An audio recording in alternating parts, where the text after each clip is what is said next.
Hablábamos de la tarifa eléctrica, efectivamente, en medio de una crisis, además, que recordemos, Magalí tuvo a mucha gente, bueno, de partida tiene Sí. todavía gente sin suministro eléctrico, pero durante 2 semanas buena parte de la población de la región metropolitana, también en otras partes del sur, estuvieron sin energía. Entonces la gente se pregunta, ¿cómo nos van a subir las tarifas eléctricas? ¿Cómo vamos a tener que pagar más por la electricidad si aún ni siquiera las empresas se ponen de acuerdo para compensarnos por esas pérdidas y por un servicio además que está mal entregado? Y ahí es clave lo que vamos a conversar ahora con el profesor Humberto Verdejo, que es académico de la Escuela de Ingeniería Eléctrica de la Universidad de Santiago, donde nos encontramos en este minuto. ¿Cómo está, profesor? Muchas gracias por estar con nosotros. Hola, buen día. Bueno, yo decía que es clave hacer una diferencia, porque una cosa son las generadoras y otra son las distribuidoras, y usted nos va a explicar mejor en realidad si esa pregunta, o esa pregunta que se hace mucha gente, en realidad, ¿por qué no va en la línea correcta? A ver, lo más sencillo es entender que la tarifa eléctrica tiene tres componentes. El precio de la energía, que pesa un 70%, la transmisión, que es el uso de las carreteras eléctricas, que pesa un 10%, y la distribución, que pesa un 20%. ¿Por qué están subiendo tanto las tarifas? Porque nosotros tenemos una deuda con las empresas generadoras que se acumuló entre el 2019 y el 2022 y que a la fecha son 6.000 millones de dólares. Entonces, en abril de este año se implementó una ley que descongela las tarifas de manera gradual. En junio tuvimos el primer descongelamiento porque adicionalmente estaba congelada lo que le pagamos a la empresa distribuidora.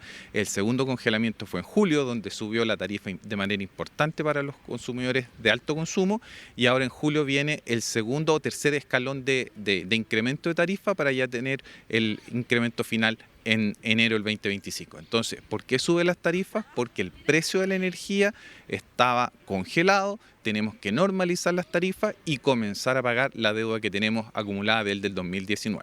Perfecto, entonces en la primera parte, lo que va a hacer que aumente los valores, que ya ha empezado a aumentar en las cuentas de la electricidad, no tiene que ver con las distribuidoras, tiene que ver con el congelamiento de precios y el acuerdo al que se llegó con las generadoras eléctricas, primero durante...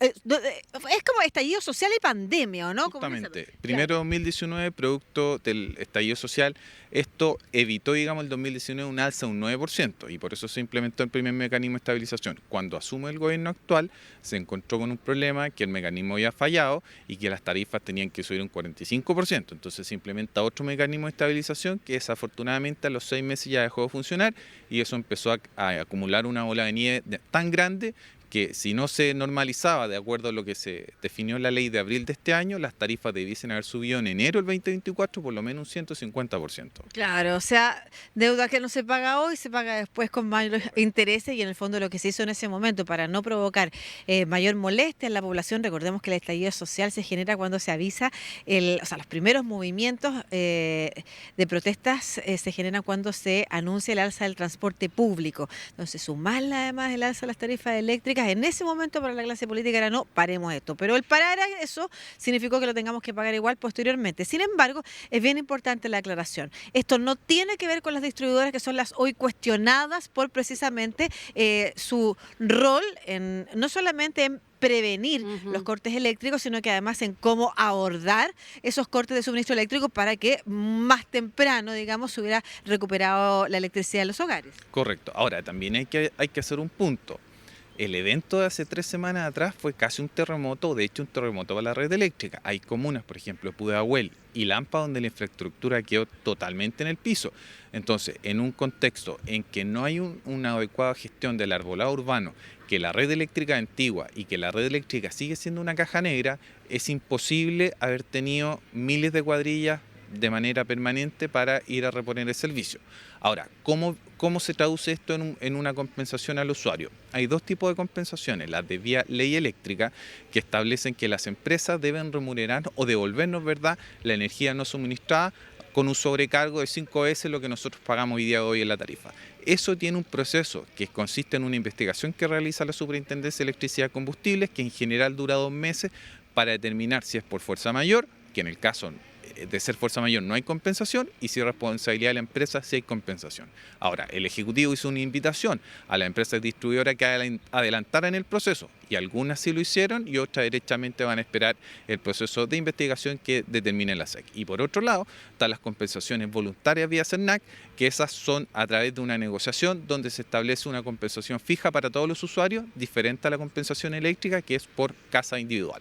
Claro, y en ese caso no es por la falta de suministro eléctrico, como es en el primer caso, sino que es, por ejemplo, por los bienes perdidos, ¿no es cierto?, alimentos que se perdieron o, por ejemplo, artefactos eléctricos que se pueden haber destrozado también con las alzas y bajas de voltaje. De hecho, tenemos en nuestra red de nuestras plataformas digitales una entrevista también a un representante de una organización de consumidores en la que explica con detalle si hay que participar, si hay que hacerse activamente, por ejemplo, parte de alguna de estas compensaciones o si se puede hacer a través de municipios, pero en el fondo eso va corriendo por caminos separados.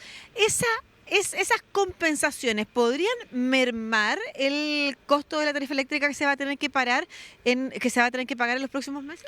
Sí, a ver, las personas que hoy día están pagando hasta 55.000 pesos, en octubre van a pagar casi 10.000 pesos más. Entonces, cuando salgan las tarifas nuevas, que es en octubre, se van a reflejar en la boleta de noviembre, porque hay un retraso de 30 días en que el decreto está publicado y que las empresas distribuidoras comiencen a aplicar las nuevas tarifas. Pero en ese intermedio van a ocurrir ciertas cosas. Primero, a finales de agosto, las empresas que se aceptaron la invitación del Estado a la compensación eléctrica ya están haciendo los descuentos en la boleta. La semana pasada ya salió publicado en el Diario Oficial que el Ministerio de Energía va a aplicar los descuentos asociados al subsidio en la boleta de septiembre. Entonces ya tenemos certeza que en septiembre salen los descuentos asociados al subsidio eléctrico en una sola cuota, porque el subsidio considera descuento en la boleta final de julio a diciembre del 2024, pero extraordinariamente, como este es el primer periodo de subsidio, se va a aplicar un solo descuento en la boleta de septiembre.